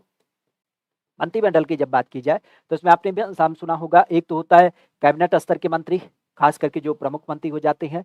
एक मंत्री होते हैं जिसको हम बोलते हैं राज्य मंत्री, ठीक है? और राज्य मंत्री की जब बात की जाए तो ये इनकी सहायता के लिए लगाए जाते हैं। और एक मंत्री होते हैं जिनको हम बोलते हैं स्वतंत्र प्रभार। स्वतंत्र प्रभार मतलब जो छोटे-छोटे डिपार्टमेंट होते हैं, उनके लिए आपके मंत्री चुने जाते हैं। तो ये तो सरकार का पक्ष हो गया। लेकिन सरकार के पक्ष के अलावा अगर देखा जाए तो एक जो दूसरा पक्ष होता है, जो इनके लिए एक तरीके से कह सकते हो विरोधी माना जाता है, जो इनकी दबावदेही को सुनिश्चित करता है। और इस दशा में अगर देखा जाए तो जो विरोधी पार्टी होती है, विरोधी मतलब आप कह सकते हो कि जो इनकी विपक्षी पार्टी होती है, तो जो विपक्षी पार्टी का नेता होता है, सबको नहीं, विपक्षी पार्टी का जो नेता होता है, उसको हमारे यहाँ पे कैबिनेट स्टेटस दिया जाता है। बेसिक जिस तरीके से कैबिनेट स्तर का मंत्री जिसको मंत्रालय मिलता है, प्रॉपर उसका ऑफिस वगैरह होता है, उसी तरीके से विपक्ष नेता की जब बात की जाए तो इसका नाम आपको दिख मिलता है। वर्तमान में लोकसभा के विपक्ष नेता कौन है? लोकसभा में विपक्ष नेता की जब बात की जाए तो वर्तमान में विपक्ष नेता जो है उनका नाम है राहुल गांधी। क्या नाम है? राहुल गांधी की जब बात की जाए तो राहुल गांधी जो है वो वर्तमान में हमारे यहाँ पे लोकसभा में विपक्ष के नेता माने जाते हैं, ठीक है? इनका नाम ध्यान रखिएगा। बाकी हाँ बिल्कुल आपने सही कहा। राज्यसभा की जब बात की जाए तो राज्यसभा में कौन है? मल्लिकार्जुन खड़गे हैं। मल्लिकार्जुन की जब बात की जाए तो मल्लिकार्जुन खड़गे की जब बात की जाए तो इनका नाम आपको देखने को मिल जाता है, ठीक है? तो राज्यसभा में मल्लिकार्जुन खड़गे हैं। और इसी तरीके से देखा जाए तो राहुल गांधी, ओहो रागा, वाह भाई वाह, दिल खुश कर दिए। रागा को सुन करके वो आर वाली ट्यून दिमाग में आ गई। खैर, यहाँ पे अगर देखा जाए तो विशेषता है। वैसे राहुल गांधी के बातों पे ध्यान ना दिया जाए तो पर्सनालिटी में तो भाई बंदा है, इस बात को मानना पड़ेगा। और कई बार कुछ चीजें क्या होती हैं, बड़ी गंभीर बातें करता है, लेकिन वही है कि जब एक व्यक्ति को हम वैल्यू नहीं देते हैं ना, तो हमेशा नहीं देते हैं, सीधी सी बात ये हो जाती है। लेकिन उसकी बातों को अगर थोड़ा सा समझा जाए, धर्म, समाज और दुनिया भर की चीज़ों से इतर होकर के, तो उसका जो टारगेट एक वर्ग होता है ना, वो हमारी ही बातें होती हैं। भाई वो महँगाई पे बोलता है, बेरोज़गारी पे बोलता है, आज देश की अवस्थिति पे बोलता है, बेहतर बोलता है, इसमें कोई संदेह नहीं है। लेकिन वही है कि अब उसकी बातों को क्लिप काट कर करके अलग तरीके से दिखाया जाता है, ठीक है? खैर, यहाँ पे अगर देखा जाए तो प्रायद्वीपीय भारत का जो दक्षिण छोर है, कन्याकुमारी, यह आज हमें देखने को मिलता है। खास मकर रेखा के दक्षिण क्षेत्र में, भूमध्य रेखा के उत्तर में, कर्क रेखा के उत्तर में, भूमध्य रेखा के दक्षिण में। अगर इसकी बात की जाए तो ये नाम समेत आपको दिख मिलता है। देखिए, अब एक चीज़ हमें क्लियर है, हमें कुछ नहीं पता लेकिन एक चीज़ ज़रूर पता है कि आज अगर हम भारत की बात करें तो भारत के मध्य से क्या होता है, आपका ये जो क्या बोलते हैं, कर्क रेखा। तो कर्क रेखा की जब बात की जाए तो कर्क रेखा होकर के गुजरती है। हमने कई बार बताया कि उत्तर प्रदेश जो है, उत्तर प्रदेश हमारे कर्क रेखा के उत्तर में स्थित है, ठीक है? तो उत्तर की जब बात की जाए तो उत्तर में यूपी आपके कर्क रेखा के उत्तर में स्थित है। और यही कारण है कि कर्क रेखा पे जब सूर्य चमकता है तो हमारे यहाँ पे अगर देखा जाए तो हमारे यहाँ पे खास करके क्या हो जाती है, मूलतः आपने सुना भी होगा कि क्या हो जाता है, धूप वगैरह, गर्मी की जब बात की जाए तो गर्मी आपको देखने को मिल जाती है, ठीक है? तो यहाँ पे अगर देखा जाए तो गर्मी का जो एक प्रभाव होता है वह इसी कारण से आपको देखने को मिलता है। अब अगर हम भारत की बात करें तो भारत के संदर्भ में इसकी वैल्यू क्या हो जाएगी, ठीक है? अगर हम इसको भारत के संदर्भ में देखें तो भारत के संदर्भ में इसका नाम क्या हो जाएगा कि ये भारत के उत्तर में स्थित है, दक्षिण में स्थित है, पूरब में स्थित है, या फिर आप कह सकते हो कि यहाँ पे पश्चिम में स्थित है। मूलतः अगर देखा जाए तो एक चीज़ ध्यान रखिएगा, एक्चुअली आपने ग्लोब को कई बार देखा होगा। इस ग्लोब की जब बात की जाए तो ग्लोब पे ये 0 डिग्री जिसको हम भूमध्य रेखा कहते हैं। भूमध्य रेखा के अलावा अगर देखा जाए तो आप भी जानते हैं कि ये 23.5 डिग्री, 23.5 डिग्री उत्तरी अक्षांश जो होती है वो आपके कर्क रेखा मानी जाती है। और 23.5 डिग्री जो आपके दक्षिणी अक्षांश होती है जिसको हम क्या बोलते हैं, मकर रेखा नाम देते हैं। बाकी इसके बाद 66.5 डिग्री होता है और इसके बाद क्या हो जाता है, यहाँ पे आपके ध्रुव हो जाते हैं जिसको हम पोल कहते हैं। बेसिक अगर देखा जाए तो आज भारत की अवस्थिति में आपने सुना होगा कि भारत की अवस्थिति जो है वो कुछ इस तरीके से आपको दिख मिलती है। और इस दिशा में कन्याकुमारी की जब बात की जाए तो कन्याकुमारी जो आपको दिख मिलता है वो यहाँ कहीं पे स्थित है। और इस दिशा में हम कह सकते हैं कि क्या हो जाता है, भूमध्य रेखा के उत्तर में, क्योंकि भूमध्य रेखा जस्ट हमारे बिल्कुल होके जाती है। हमने कई बार आपको मौसम के बारे में जब आपको जानकारी दिया है तो मौसम के बारे में यही बताते हैं कि भूमध्य रेखा हमारे बिल्कुल पास से होकर गुजरती है और इस नाते जो मानसूनी हवाएं होती हैं उनका कुछ इस तरीके से क्या होता है, परिवर्तन आपको दिख मिलता है। तो कायदे से अगर देखा जाए तो कन्याकुमारी कहाँ पे है, अंडमान निकोबार का सबसे आखिरी बिंदु है। तो इस दशा में इसी भूमध्य रेखा के उत्तर में स्थित हो जाएगा। ठीक है, तो भूमध्य रेखा के उत्तर में स्थित है, यह आपका क्या हो जाएगा, इसका सही जवाब हो जाएगा। ठीक है, तो इस चीज को ध्यान रखिएगा। बाकी कहा जा रहा है कि दालों की जब बात की जाए तो ये जो दालें होती हैं वह किसका प्रमुख स्रोत मानी जाती हैं। दालों की जब बात की जाए तो दालें किसका प्रमुख स्रोत मानी जाती हैं। एक्चुअली आपने सुना भी होगा कि हमारे दैनिक जीवन की जब बात की जाए तो हमारे दैनिक जीवन में हम क्या करते हैं, थरिया भर का खाना खाते हैं।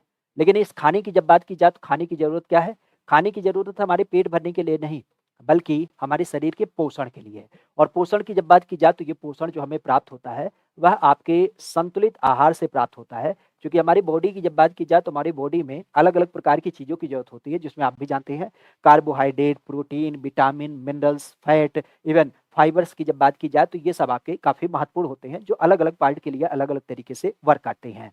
अब यहाँ पे अगर देखा जाए तो आप भी जानते हैं कार्बोहाइड्रेट की जब बात की जाए तो उसमें आपने सदैव देखा होगा जैसे आलू है, आलू के अलावा चावल है, इवन आप कह सकते हो कि गेहूं जो है ये रिच आपके क्या हो जाते हैं, कार्बोहाइड्रेट के स्रोत माने जाते हैं। विटामिन की जब बात की जाए तो विटामिन के लिए आपने देखा होगा खास करके जब हम सब्जी वगैरह की बात करें तो इनका नाम आ जाता है। बसा की जब बात की जाए तो बसा के लिए जितने भी आपके तेल वाले आइटम होते हैं, जिसमें सरसों वगैरह की जब बात की जाए तो ये आपको दिख मिलता है। ठीक है, बाकी अगर देखा जाए तो ये जो प्रोटीन होते हैं, प्रोटीन की जब बात की जाए तो प्रोटीन के लिए खास करके आपने देखा होगा कि हम लोग क्या करते हैं, दालों का सेवन करते हैं।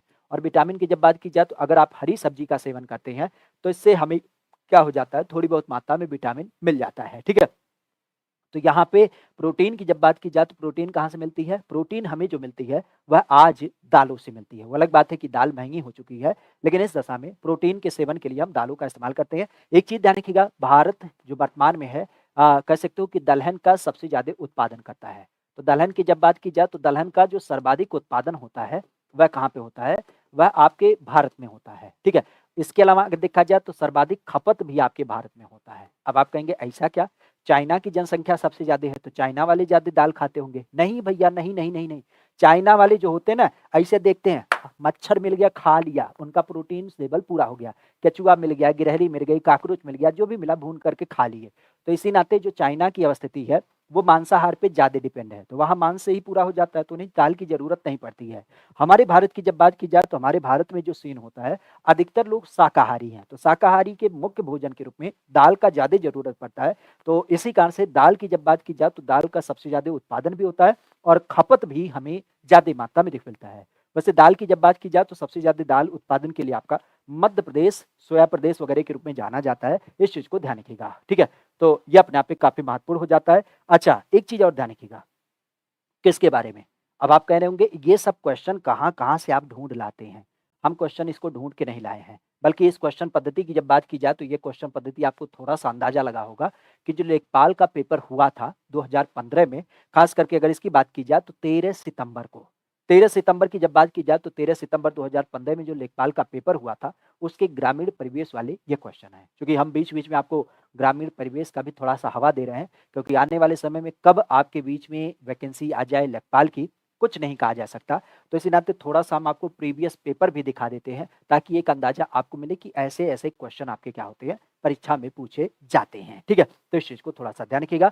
बाकी महत्वपूर्ण हो जाता है ये सिद्धार्थ बैच, जिसके बारे में आप विधिवत तरीके से जानते हैं, वर्तमान में केवल केवल 99 रुपए में मिलता है, तो आप इसे भी कैरी कर सकते हैं। ठीक है, तो अब आज के विषय को यहीं पे विराम देंगे और पुनः आपसे मुलाकात करेंगे कल के सेशन में, वहां पे कुछ नई चीजों के साथ।